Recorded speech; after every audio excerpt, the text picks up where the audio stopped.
And so now we're going to be welcoming on two guests. We are going to be welcoming on our favorite psychology / counseling expert, Michaela McCord, as well as a near and dear friend of mine and sales and insurance expert and business owner, Lavar Bennett. Let's bring him on as well. There he is. Hey guys. Lavar, you're so little. Like right now, like you're so. I don't know what to do. You're so far back, and I'm like, I can just look at you. Like, Right, there you go, there you are. Exactly. And guys, he's not that small in real life, so just so you know. But so y'all probably just heard the story that I told, right? And you both are very different people with very different takes on things. So, Michaela, first, I want to ask you your opinion about that story and kind of the psychology that you think the candidate might go through and what you would recommend that they do. First and foremost, the word that entered my mind and that I said aloud when I heard that is discrimination. That is just blatant discrimination against older populations. What the candidate could be going through, I don't want to speak on everyone's experience, but what I would guess would be shame for being a natural age. So I would guess there'd be some shame in that for sure. Some feelings of like inadequacy, that, oh, there's something innately wrong with me because they think that all of a sudden I can't fulfill this position because of my age. Anger. Let's talk about that too. Definitely some anger, and rightfully so. I want to kind of stop there real quick because I want to touch on that. Candidates go through this range of emotion, and everything you've just said is what I hear on the phone calls after these kinds of things. Like, I'm so angry, and then but I didn't get the job, and why? I'm just, I can't help that I'm this age, but I can still do all of these things, and it's so frustrating for them. It's so insanely hard. Lavar, my question to you kind of on that note is, there's all this, right now, there's so much discrimination in the higher place. Like, that's one of the top things that all of us recruiting professionals and all are talking about is recruiting in the hiring place, discrimination in the hiring realm. And one of my questions to you is, as a business owner, because you have your staff and you've done hiring and all that kind of thing, what should a company be basing their hiring decisions on? Skill set. Thank you. I mean, there's no long answer to that. It will definitely be skill set. And to be honest, I've had some weird interviews before too. But I mean, if I see a candidate of that age tender, the first thing I think is wisdom. What can he actually bring to my company to help me? That's more of a way that I would approach it. Right. I like that. And what about, you have a lot of sales in your organization, right? Yes. So do you ever hire based just off of personality and potential, or do you always look for experience? I will take somebody that has no experience in sales whatsoever, but has a great personality, and we're going to have an amazing time changing the world. I would bring them on in a heartbeat. I love that, changing the world. Just let's do it together. Yes. Let's do that. Bring me some energy. Yes, and entrepreneurs, that's what you want to be looking for, especially entrepreneurs and people in small companies. That's what you need to be looking for, is somebody with energy and somebody that really has something to bring to the table. So, Susan, on that note, so how does the communication, when it comes to communicating more effectively, right, when it comes to hiring, what is some of the messaging? Because that's your expertise, right? Is communications and making sure that everything is communicated in the most articulate fashion. What type of messaging do you use to help get the right candidates in the door? And what should then the candidates be looking for to help match to the right company? So for us, especially when you're looking at, because I've hired a lot of communicators in the past. And so clearly skill is going to be one of those things that's really important for us to look at, because you need to be able to write. You need to be, have some level of creativity. You need to be able to be very collaborative. Those skills there. But we also, and we even did this on our vendors too, is like, do they fit with the company? Yes. And are they going to be someone who I want to see for 7-8 hours a day for the next however long? And so we talk about a lot of the culture. We ask, is those personal questions that they ask about, what do you like to do in your spare time, shows a little bit of a side of you that lets them know, okay, all they do is, work and they have no outside life. Is that who we want in this position? It might be, it might not be. Or is it somebody who, I don't know, they go skydiving every weekend. It's like, insurance problem. Right. You're going to kill our premiums. Right, Lavar. This is his area of expertise. But, so those kinds of questions where you're really asking them, how do they work? How do they manage? How do they get along with other people? Are questions that people ask to see where that fit is for that particular position. 100%. So Lavar, back to you. When you're getting your message out there and, and trying to hire, because you have kind of an unusual setup, right? So insurance is very independent. A lot of people don't realize that. It's a very independent, it's very consultative, right? It's not push for this one product. You have to learn them, right? So how do you go about communicating the job to people effectively and making sure that your messaging is inclusive to all groups and not just going to target one little group? So getting the message out there effectively, and re-ask the question if I don't answer it, because I get a little. I will. That's okay. I get a little nervous on these. But communicating the message effectively.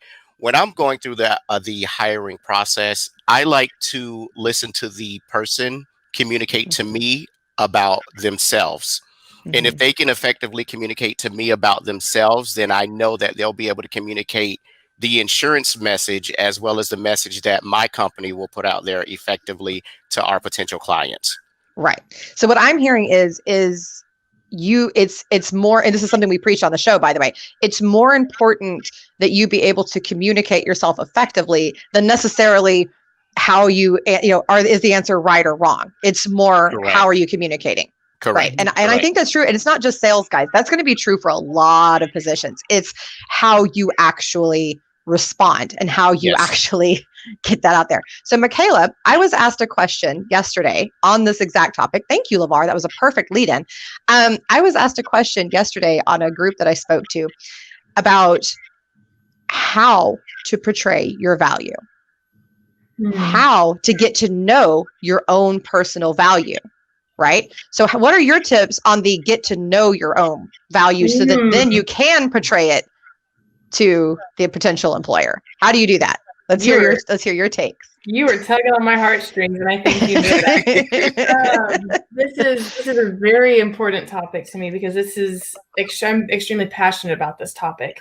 I think as a counselor, especially, it's very important to know our values to be able to then help other people find theirs. A lot of what it is giving yourself some space to find those values. We live in a society that is go, go, go, do, and not just be. And so that is a lot of what I teach, I preach, I help people heal through, is to find themselves and their own values through just letting yourself have some time to be. I remember talking to Dan about showing ourselves grace and rejuvenating. And I think that's so important to be able to come in with any way that you can find as a person to come into touch with who you are. And I guess being more specific and not more abstract with it, to ask yourself what is most important to you. If you're more on the cognitive side, I'm very empathic, so I'm very much like the feeling dimension. But if you're more on that cognitive side, really look into what's important to you, and you will land on your values. That's true. That's very true. Just sit quietly, listen. And then, so Susan, we've learned our value, let's say. And you kind of went through some of this, how you're showing your value and all of that. So kind of reiterate, but on kind of just more from the mindset side, how you then portray your value. That's absolutely what Michaela said was absolutely true, because you need to, as I exited the workforce, I had some time to really think about what I liked about my old job. And if I could find that again, where would I look and where is my value? And when I'm speaking to interviewers, it's, I'm bringing up those examples that fit in with what their company is facing and talk about I did this for this company and I can do the same for you. It's really projecting my value to you, but you have to take those steps behind, in before that to figure out what it is that you value as a person so that you can find, you don't want to apply for the job that you can maybe do, but maybe you don't like what the company is doing, or maybe there's a particular part of the job that you don't like. Find what you love and really try and go. And if you're lucky that you have time to find it, go do that and the value will follow. That's a great recommendation, actually. So one of the things that I wanted to talk about today too is one of the things that's really bugging me right now is that there's this attitude that I don't need to adjust my company messaging for my audience. And this is actually what brought me to just insist. And by the way, guys, I forced Lavar to be here today. So I do want to thank him. I want to thank him for his excellent attitude about me just announcing to him that he's going to be on the show today. So I did not ask him. I just flat out told him, like, you're coming. So thank you. But actually, the company messaging is what prompted me to bring him, because he actually has 2 different brands that he works under. And one is True Experience Insurance and all-inclusive insurance. Sorry, I didn't say the full name. And the other is Senior Benefits. And the websites look entirely different. The wording is entirely different and motivated. So Lavar, why did you do that? Why did you separate out the brands? And also, what did you do on each one to make sure that the right audience went to that site? So I separated the 2 brands because I kind of didn't have a choice. My marketing partner, when we were sitting and we were trying to figure out the best way to engage out to clients, she likes the message of True Experience, which I love the message. But we were thinking of getting into the older, the Medicare, the seniors. And she was like, well, your website really is not tailored to marketing to that clientele. And I was like, you know what? We thought about it. That's right. So with True Experience, that's more geared up towards the entrepreneur type, the ones that can navigate through more complicated websites. And they're, I mean, I don't know if I should say this, but they're just. Yeah, that's kind of rude. Don't discriminate, Lavar. No discrimination. It's more complicated to navigate, and it's just tailored towards like the working family, the mom, the dad, the kids in school or college or whatnot. And then the message from Senior Benefits is more of a personal interaction with the client. Like, listen, know that I'm your agent. I'm here for you. Whatever you need help with, we'll take our time. We'll explain it to you. And we're here with you every step of the way. 100%. And I think that that's important to understand, both on the company side, because companies, this is how you need to be handling your messaging. Okay. Whoever your audience is, that's who you cater it to. And if something, if you need to split and have different sites like he did and different types of messaging, that's what you do to most effectively reach people. The same is true for job descriptions and things like that. You need to be portraying what you want. You need to give messaging that allows for the right people to find that job and the right people to apply. Because if you're acting like you want a real shark and you want somebody just a real go-getter, but what you really want is somebody who's calm and will take their time with clients and just really be consultative, you're sending the wrong message to people. Okay. And it's a brilliant strategy, because if you think about who's coming to your websites, if they're kind of like, well, they don't, they do provide senior insurance, but they also do this. So they're not really specialists. Exactly. They don't have the skills that I need. So let me go find somebody else. Now you have someone who's like, oh, they are targeting me for whatever I need. And it's a brilliant strategy. And it's the same thing on the job seeker side, right? So Susan is a communications specialist. She likes certain things. She has a certain mentality. That's how she is branded on her LinkedIn. It is genius. If you want to see what we're talking about, go look at it. Mine's probably not quite as good as Susan's, I'm not going to lie, but you could definitely tell what I do, what I believe, and what I think, okay? Just by going to, and what I spend my time doing, just by going to my LinkedIn. job seekers, this is important. You need to be getting your branding. It's branding a company and branding yourself are not really that different. Okay. Right.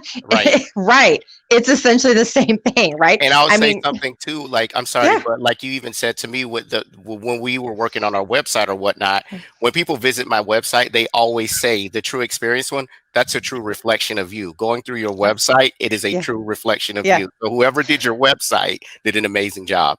Yep. I wouldn't say amazing, but I did know you, so that made it easy. I just want to say we're actually back to values now, because instead of using those big triggering buzzwords that just, we're going to catch people's attention and use big flashy print and red, you're talking about using your own values. And that is so important in portraying who you are and communicating who you are to other people, and therefore getting the candidates that are going to best match you and your company. And like you said, Susan, your culture. Yes, 100%. So I wanted to kind of take the last few minutes here of our little round robin that we have going. And I'm going to bring up some because our last conversation was kind of centered around messaging and that type of thing on LinkedIn, right? And we're still talking about presenting yourself appropriately, right? So part of that is your messaging. It's how you answer the phone, things like that. So I am going to tell very many stories of true things that have happened to me in my recruiting career. And I just want a brief 1 or 2 sentence response from each of you. And we'll go like Lavar, Michaela, Susan. That'll be our order. Okay. So the first one is I just got a message from a guy that said, "Hey, I really love your smile and I would love to talk to you about my job search." Lavar? I'm sorry. Who are you? What are you saying? All right, Michaela. Roast. I want to get as far away from that as possible. And I think Susan, we've talked before. It's not a dating website. LinkedIn is not a dating website. Right. That's right. And Susan. I would just say thank you and nothing else. And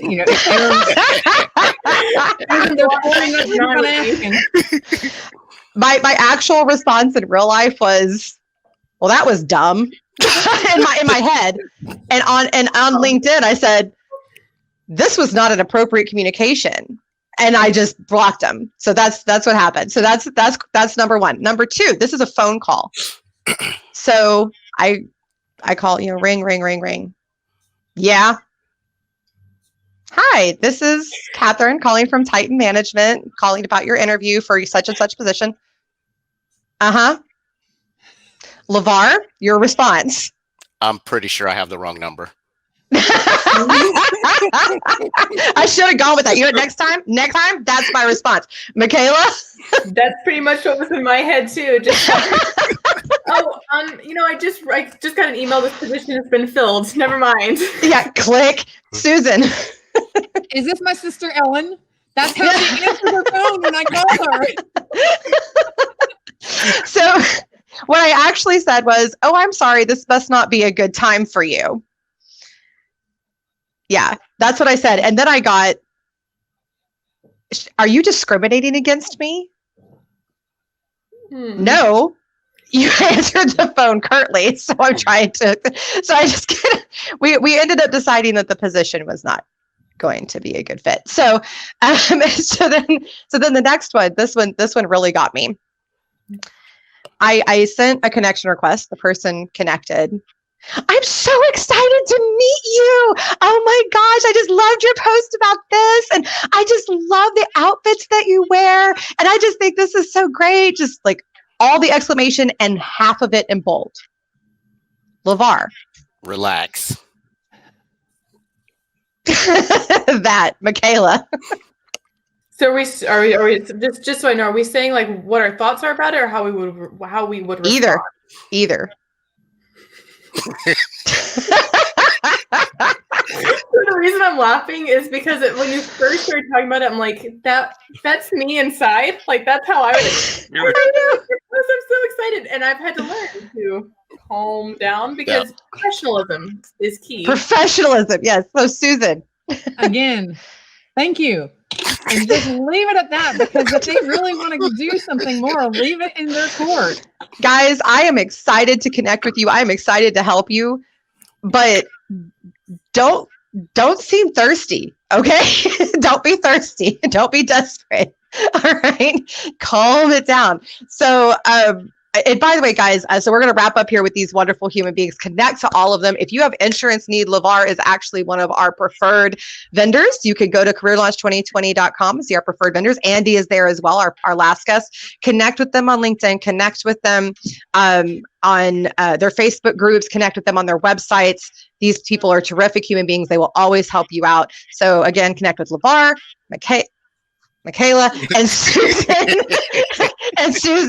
and thank you guys so much for coming on the show. Thank you. Have a good day, guys. Bye. Bye.